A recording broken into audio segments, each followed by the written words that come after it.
Oh, what's up mga kabarubal? Ito na naman si Karding Sungkit, ang inyong friendly manunungkit.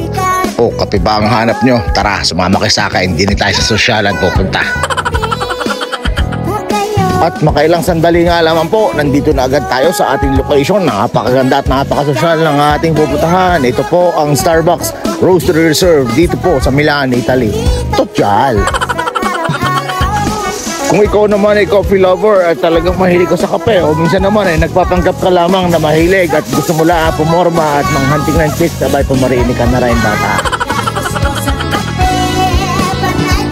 Dito nga pala sa Starbucks, sabay naaalala ko nung ako'y college pa lamang. Sabi ko kayo namang mahal ang kape din isang kape kain ko ng maghapon hindi ko. Dahil walang wala, nandito po ako sa Starbucks Roastery dito sa Milan, sa Piazza Cordusio.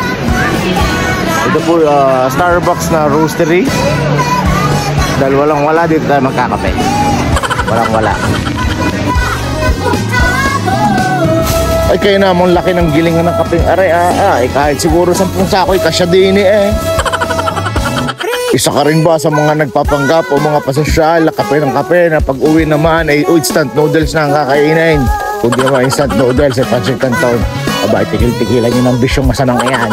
Ubos ang biyaya, makapag Starbucks lang.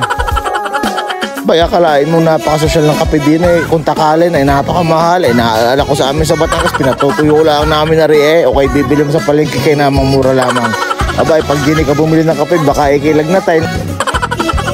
At dahil nga po tayo namamasyal lamang at tayo napagpapanggap lamang na mayroong kaunting kwarta, ikot-ikot lamang tayo din Ako hindi naman na-order, gusto ko lamang makita kung anong meron din sa loob. Usisero baga. Marites.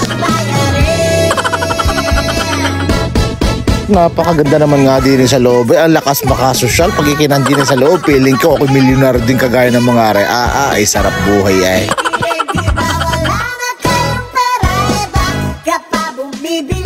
Ay buti na lamang at kasama ko ang aking misis na rin. Napakaganda ay kasama ko pa lamang ay mukha na ako mayaman. Ay sarap parang tunay. Habang naglalakad nga kami din sabi ko sa aking mga bata-batuta ay kayo mag-iingat at baka tayo makasagi kahit paso ay wala tayong pambayad ay patay tayo diyan. Sabi nga sa amin sa Batangas, sa aking pinagmulang bayang Sinalangan, sa Batangas, makabusan na ng yaman, wag lang ang yabang, ay mag-arak ka na mag-arak, itodo mo na, isagad mo baga. Kaya nga sabi, pag ikiwala ng kwarta, idahanin mo na lang sa forma, wag ka magpapahalata bata, siya, kami lalayas na, wala na mabili diri kang mahal. Yan ang sinasabi sa amin sa Batangas, patsal-patsal lang, patsal-patsal, wag kang gagalaw, patsal-patsal. So paano? Ito po si Karding Sungkit, ang inyong friendly manunungkit. Salamat sa inyong panonood. Bye-bye! Huwag subukan, masisira ang buhay mo.